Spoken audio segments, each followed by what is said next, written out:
সংগ্রামী বন্ধুরা আমার, রমজান আসছে। এই রমজানকে আমাদের স্বাগত জানাতে হবে, কিন্তু স্বাগত জানালাম আর দ্রব্যমূল্য বাড়িয়ে দিলাম, তাতে কি চলবে না?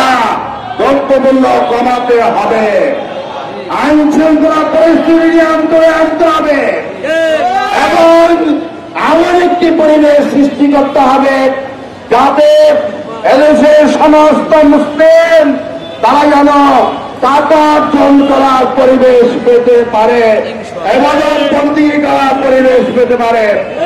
আসুন আমরা বাংলাদেশকে একটি সুন্দর বাসোপযোগী এবং সুন্দর একটি বাংলাদেশ গড়ে তুলে এই রমজানকে আমরা উপভোগ করে, রমজানকে আমরা আমল করে আমরা আমাদের এই সমাজের মানুষের মধ্যে তাকওয়া সৃষ্টি করি, যাতে করে দেশের মানুষ সুখে শান্তিতে বসবাস করতে পারে।